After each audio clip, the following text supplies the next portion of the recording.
Hey people, it's Larry again. See, it's actually me this time.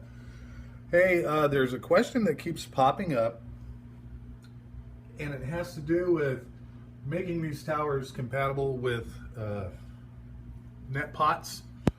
I have,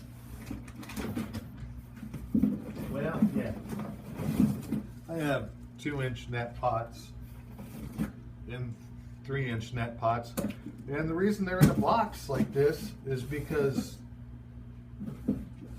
well, you're kind of useless. And if you make yourself dependent upon these things, that's not really a very sustainable plan. You know, I'm not one to sit here and go on and on about all the tree huggers in the world and say, you gotta be sustainable. But no, there's an easier way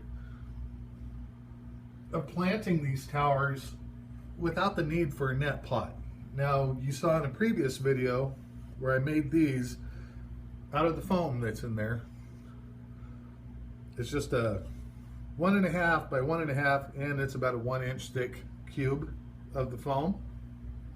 Believe it or not, you can make a reusable planter, and I mean, this is it complete. Seed starter, and it'll support the plant through its entire life. And there's no need to buy a net pot, which, you know, those things are, I've seen umpteen people using those things, and plants grow so crazy inside of them with their expanded shale or hydrogen, and that breaks the net pot. So now you have to throw the thing away. Well, you eliminate those rocks and you have something here that's squishy, you know, and it will expand as the plant grows. But I'll show you a neat little trick. I know the other video where I showed people using these in my little seed starter dome, whatever you want to call it down here, that even appeared to be too complicated for some people. This is as simple as I can make it. And I have some plants, as you can see. They're coming up. I had to do had a power outage. Guess what happens when you have a power outage? There's no water going through there, and you don't have any kind of a wick going to your seeds. And we had a long power outage. So guess what? I get to start over. First it was the cat eating these down here, and then there was a power outage killing that. What fun. At any rate, you take one of these, make these little cubes like that, put a slice through it, and you go and leave about a 1/4 inch, you know, make a diagonal cut through a square, leave a 1/4 inch in there so it doesn't come apart. Now you can use burlap or any other kind of loose weave cloth to make a wick that goes in here. I'll show you this. You get the wick down there in the corner, close it up, and see this little flappy tail on here? This is on here for a reason. Don't cut that off. It's on there for a reason. I'm going to wet this down so it's easier to work with. Okay. Yeah, see what happens when you leave your little spray bottle too close to your grow light? You grow algae in the bottom of it. Neat little trick, isn't it? So if you ever need algae, there's an easy way to do it. So at any rate, you put your loosely woven fabric in here. I'm going to go to Hobby Lobby and get some burlap, because that's even looser woven than this. What I'm using in here, there's a company about 8 miles that way that sells janitorial supply products, and they do laundry for the hospital, and they sell used surgical rags that are washed, of course, but surgical rags are very open, you know, loosely woven fabric. So you have your wick in here. Now, if you've never heard of seed tape, you can buy it or you can make it. This, I know it's hard to see. This is seed tape that has parsley seeds in it, but they're pelleted. It won't hurt anything if they're pelleted. It just means that there's a layer of clay around the seed. No big deal. That eventually You know, in a couple days it will soften up, decompose, and wash away, and then your seed can sprout. Another thing that a person can do is actually make their own seed tape. What I have here is a package of parsley seeds, and they're relatively small. I'm going to just get about 5 of them out of there. The only reason I'm going with 5 is because I think these things only have like a 70% germination rate. So out of those 5, not all of them are going to germinate. You take a piece of Kleenex, let's just cut like this, you know. It's easier to work with it when it's a little damp. So I'm going to spray this down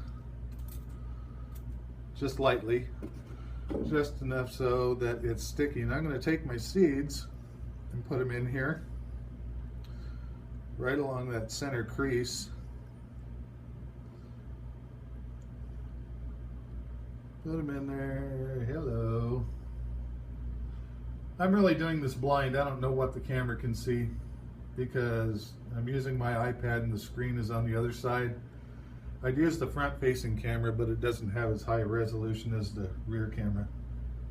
Now, after you've made your seed tape, you see your seeds are all along the top there. You put your seed tape inside of your plug that you just made so that your seeds are right up there near the top. After you've done that, see? Seed tape, wick goes all the way down through there. You want to put this in one of your planter pockets over here diagonally. So this little tail on your wick will be up against your media. Now, I haven't shown or done a video on this yet. I changed my media so inside of here is a 3" by 3" square piece going clear down the middle, and one corner of it goes down this little slot between the pockets. So my media, I mean, it is right here. There's hardly any gap at all. So at any rate, after you make your plug, it's really simple. You just put your plug down in your pocket here, and you want to make sure that your wick is against the media inside the tower. I'm just using a little pair of tweezers to get it up in there, and nothing more than shove it against the back. That's all there is to it. That has got to be the absolute easiest way to plant these. And I'm gonna grab my iPad here real quick. Excuse me while my hand is in the way and I move my little jars holding it. But as you can see, those were started that way. See how they're coming up? And we got some action over here that just started coming up this morning. These are starting to come up. That is one kale plant that might survive the power outage. That's a big if though. That was one of those that was started the other way. As I showed in the previous video, the other, just alternate planting method. Let's see what else before I go here, since this is, well, 8 minutes 45 seconds. Let's see if I can get down here. Yeah, maybe. As you can see, I changed my lighting setup. Reason being that 50 watt 3000K one that was in the middle, it was dead, and getting lighting ever to honor their warranty and get something to you is like pulling teeth. They said, okay, your light is going out today. Come to find out they were out of stock with no ETA, so I just bought two 30 watt 3000K lights, put them in there, and okay, so it pulls 10 watts more, but it's actually, there's more lumens as well. So I think that's about all I have for today. Any questions? Post it in a comment. But I think if people follow this example, you can't fail. There's no brain work involved. Seriously, I mean, this is about the easiest planning method that you're going to find for working with these towers, and it totally eliminates the need for those net pots. And if you build these towers, you're always going to have an extra foot of that foam left over at the end, might as well cut it up and make seed plugs or seed starter plugs that you can use over and over and over again. So that's all. Take it easy, people. We'll see you next time around. Bye.